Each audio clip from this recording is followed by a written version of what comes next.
Good evening. There's nothing like a good ghost story to pull in the punters. For pubs and hotels, claiming of a ghostly presence hovering among the kegs or on the landing is a sure way to attract a lot of custom.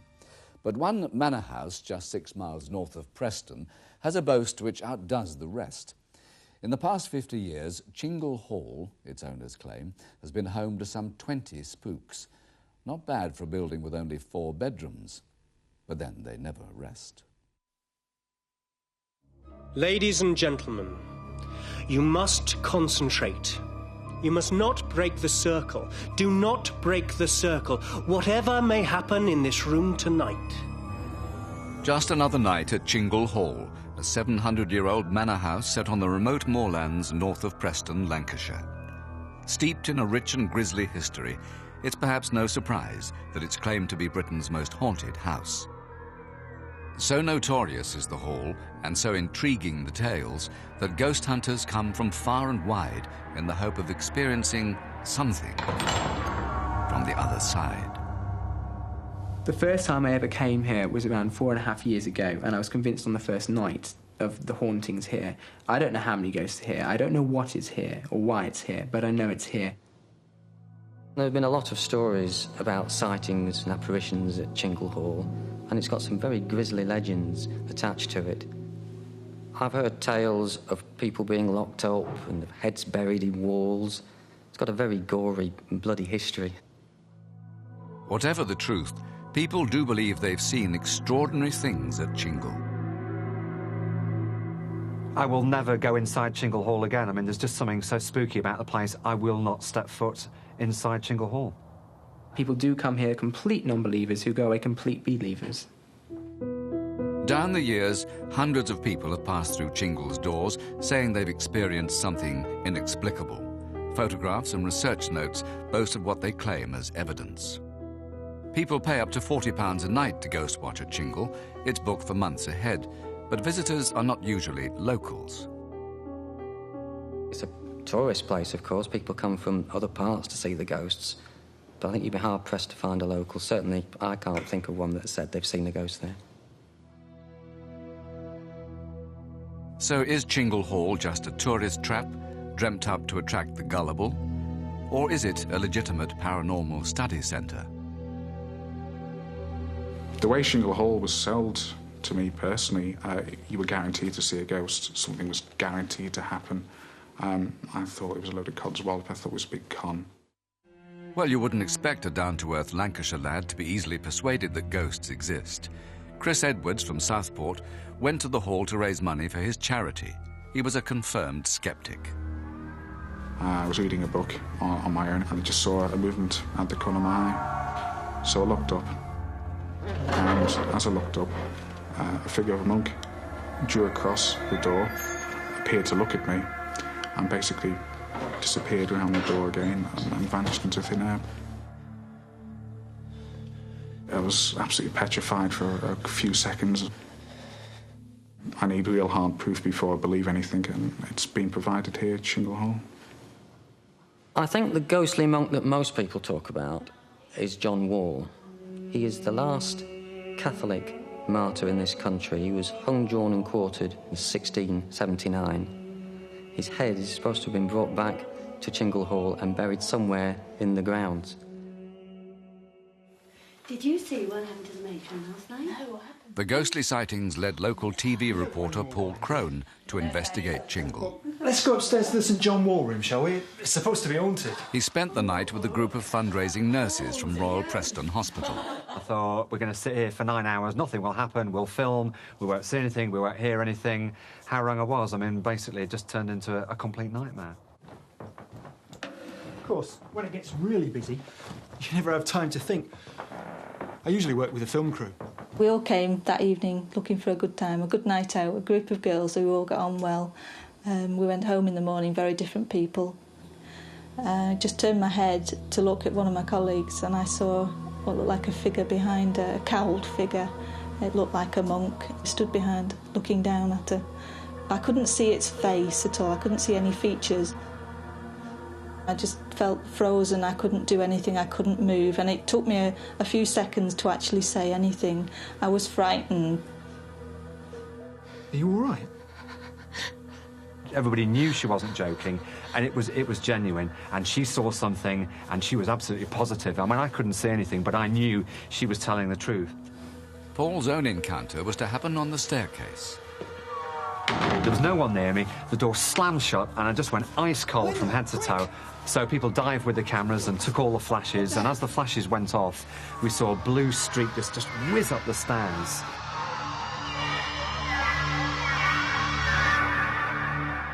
You can't make something like that up. It genuinely did happen.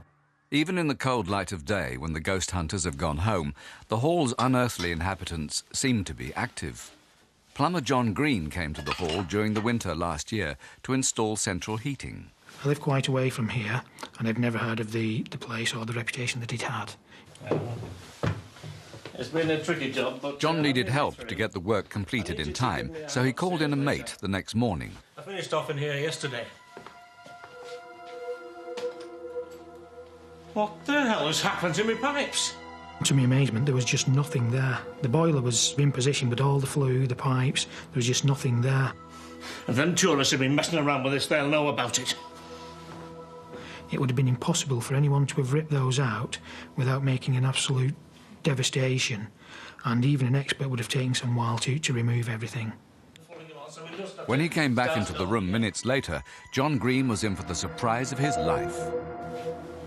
Don't believe it. All the pipes were back where he'd fitted them the night before. They're real. I just couldn't believe it. I was in shock, and I just really didn't know what to think or say. Could any of the goings-on be explained by Chingle's mysterious past and its former residents? One of the people we do know who lived in Chingle Hall was Eleanor de Singleton. She's the only daughter of John Singleton. She was born in 1568, but she was deemed mad and locked up in a room all on her own. She was abused by the rest of her family and died a very tragic death at the age of about 20. Was Eleanor the uninvited ghost at a séance held by fundraisers on the 7th of October, 1995? I must admit I didn't really expect anything to happen. I really didn't. I've never been in a haunted house before. It's exciting. Please, settle down. We need to create the right kind of atmosphere if you want me to lead you in a séance. They'd come for a bit of a laugh, novelty value of staying in a haunted house. You do want to have a séance, do you? I thought, what a load of rubbish. I'd seen these things on television, in films and things, and I didn't think much of it. Ladies and gentlemen, place your hands on the table, fingers touching. Feel the energy moving around the table from left to right. Whatever may happen in this room this evening, do not break the circle unless I say so. We've never done this before. Me neither. Is there anybody on the other side who wishes to contact us? If there is anybody there, give us a sign.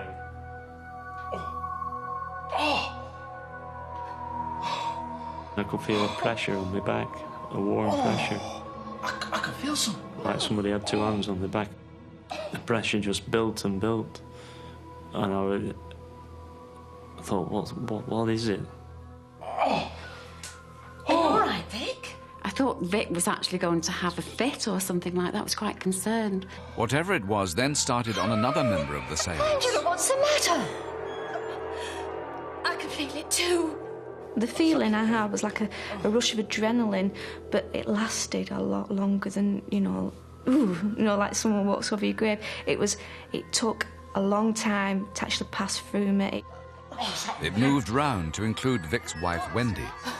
I could feel this unusual feeling, as a baby's in your stomach type of thing, and you can feel it. It was just pushing and pushing. Eleanor, if you are with us, give us a sign. Lavender. Yes, I can smell it. We could all smell lavender. I think it was strongest near Vic, and then it seemed to come round, and with the smell of lavender came this awful sadness, just a horrible feeling of sadness. the tears absolutely rolling down my face. I mean, I don't think I cried so much when my dad died, sort of thing. He wasn't the only one. Soon Wendy, Angela, Annette and the others also started to sob.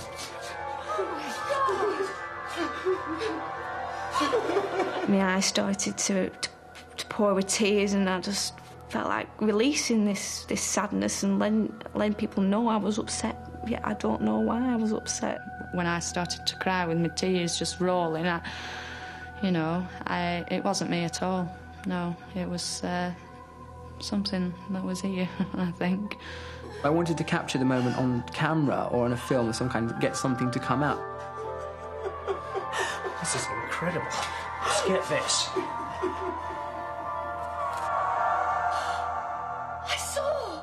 I could actually see the outline, not exactly a woman, but an outline of a lady.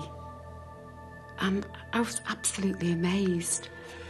Eleanor, stop it!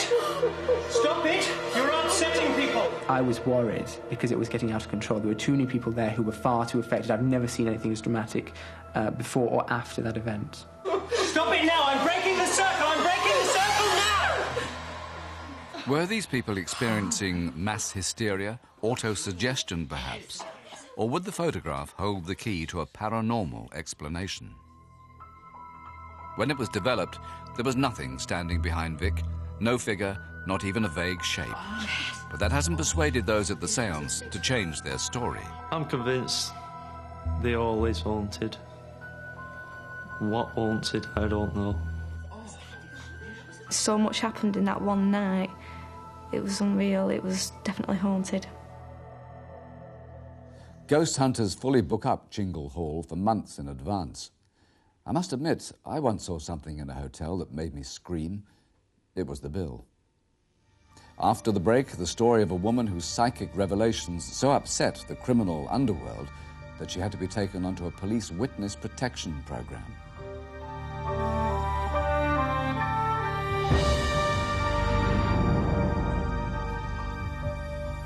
Many of the stories we've looked at on Strange But True could have rational explanations, but tonight, a case that has baffled everyone, the story of American psychic Dixie Yetarian. To investigate this one, we've interviewed law enforcement agencies, including the FBI. We've talked to surgeons, Dixie's friends, acquaintances, neighbors, and family. The witnesses are impeccable, and they've recounted possibly the most astonishing story we've ever featured. The small town of Oakhurst in Northern California is the home and workplace of one of America's most celebrated psychics. Dixie Yetarian's work is now confined to lectures and private consultations, but for many years she was known as the country's leading psychic detective. Her gifts help U.S. law enforcement agencies crack some of their most baffling cases. That's our grandson. Today, Dixie is advising Jim and Jill Beret about their grandson who's having problems at school. All Dixie has to work on is his photograph. I want to know if there's a move in the future for him. They're moving southwest of where they are, but only a short distance. It's only perhaps 15 miles, but it definitely means a change in schools. She tells you things that you don't know. You know nobody else knows, so where is she getting it from? Ring around the rose. Starting at a very early age, I began to have a lot of experiences that I now recognize as highly intuitive or clairvoyant experiences. I knew things that I didn't know how I knew. Everyone was saying, "How did you know that? Where did you get that from? Who told you that?" And of course, no one had told me, and I just didn't know how I knew. My grandfathers are both Pentecostal ministers, and so I was raised in an extremely rigid home environment. They were really frightened about the experiences that I was having, and I couldn't stop having the experiences. They just came, and I was too young to recognize that they were unusual. Dixie, come on in right now. They believed that they either had to be the result of some special gift from God, which they couldn't describe to me, I was such a little brat, or they had to believe that these were caused by some satanic force. Get thee behind me, Satan, and be banished forever from the innocent child. Be gone, Beelzebub. They were constantly trying to exorcise the demons out of me. Be gone from this child's innocence. Be gone. As she grew older, Dixie continued to have psychic premonitions, but it wasn't until she became a student at the University of California that her abilities were taken seriously. We would sit around in the evenings and discuss parapsychology, and that was fascinating to me, that I found other people who were interested in the kinds of experiences that I had. In the late 60s, Dixie, married and with a young family, was living in Lompoc in Southern California. One afternoon, she had a dream, which she later realized was a clairvoyant experience. We were having guests over one evening, and I decided, because I was tired in the afternoon, to lie down and rest before my guests arrived.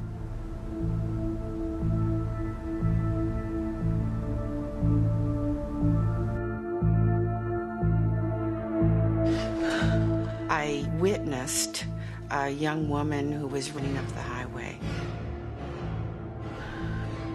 I recognized her because the night before I'd had a dream in which she was the main character in the dream, and that was amazing to me because here was this girl being pursued and murdered, and the dream was so explicit it just really terrified me.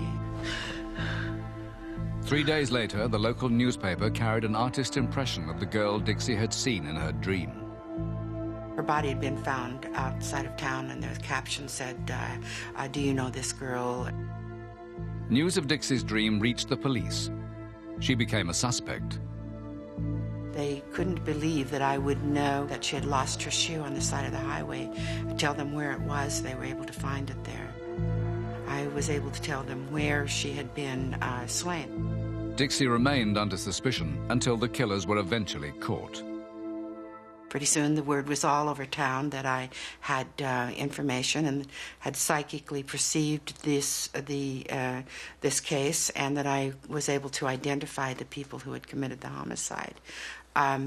There were threat notes, and there was an attempt to kidnap my daughter. So it was pretty harrowing. This is Dixie Yeteri, and on KLOM... Dixie's abilities had now come into the open. By the early 70s, she was hosting a local radio show. Confused. I took my horse out the other day, and he threw a shoe, and I'm just really worried about him. I think he might go lame, so could you help me out here? Live on air, she applied her unique powers to easing the problems of small-town America. Michelle on line 2. What can we do for you today, Michelle? Hi, Dixie. Well, there was a tremendous interest in this because it had never been done before. I was one of the first to come out of the closet, as it were, psychically. Dixie, I just really wanted to know whether you could tell me why my mom left, or maybe where she's gone, or, you know, if she's coming back, you know, because I hate to think that I did anything wrong, you know? Jennifer, I'm getting... What is your... She had a big following in town. My mom's got blonde hair. A lot of people called in, and she really helped a lot of people with their radio shows. She would always find lost objects. She's great at that. People that had misplaced things of value or of not of value didn't matter. Job changes, medical conditions, things that were going to happen. Well, I do see you and feel you surrounded by a lot of love, Michelle. What does your boyfriend look like? Well, he's a naval officer. He's got... The one thing she would not do, and I think she still doesn't to my knowledge, is if there's an imminent death, she won't tell you about that. If it's an avoidable death, yes. If it's going to be an accident, fine. Karen Ochoa had phoned in to Dixie's show in despair. Her estranged husband had abducted her 3-year-old son, Rick. The way he had been taken was very scary. So I did something I never do. I promised her that I would find her child for her. The only thing I really had of Rick's that was metal, and she needs metal, was his tricycle. So we took the tricycle down, and she picked up a lot about him with it. Focusing on the tricycle, Dixie tuned in to the missing child. She could see him in her mind's eye. Very, very descriptive images would come to me. And again, when I say images, I'm not seeing something, I just know it. I can feel it. It's seeing it within your mind. After several weeks, Dixie saw the boy on a street corner in Oklahoma City, over 1,000 miles away. Through his eyes, I was able to read the street sign. So I was able to call her and give her the address. And she went there and got her little boy back. We made a beeline for Dixie's house once we got home. And when Rick did see Dixie, he goes, Mom, that's the woman that's been in my dreams. It was a wonderful happening. It was the most wonderful thing that I've ever done in my heart. But Dixie's psychic abilities were soon to be focused on a more sinister case. Hi, this is Dixie. It started with what appeared to be a routine call for help. Owen Etheridge. Hi, Owen. What is your problem and how can I help you today? Well, it's my dad. He's been missing for over 3 days now, and nobody knows where he is, and we're just trying to locate where he is. Well, maybe he went on a trip. A young man called during my radio show and said his father was missing, and I asked him to bring a watch and a ring of his father and thought maybe I could help him locate his father. Hi, Dixie. Hi, William. He's right over there, Dixie.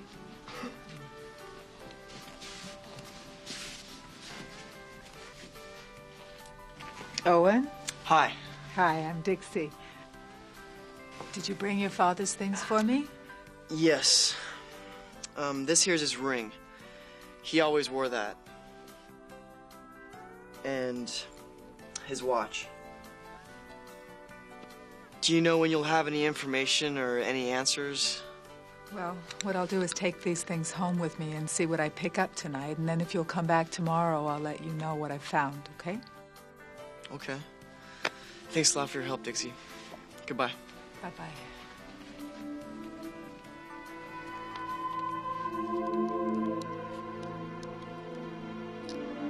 I took the objects and I went home after the show and I sat down with them and started working with them.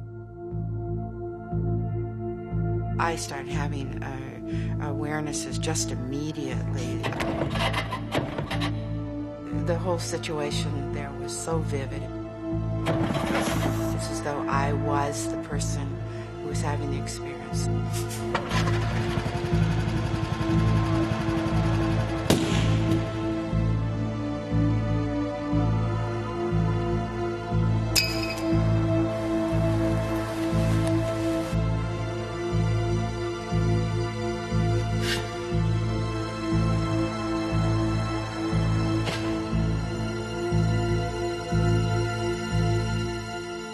In a special edition of Strange But True, next week we'll continue the incredible story of Dixie Yetarian. We'll show how Dixie decides to act on her vision. I had a call this morning from a young man who says his father has disappeared. And how her psychic powers put her life in grave danger. Hi, I'm John Rush. I'm here to see your mother. There was now a price on my head. I was going to be killed. So join us next week for the remarkable conclusion to Dixie's story. Until then, good night.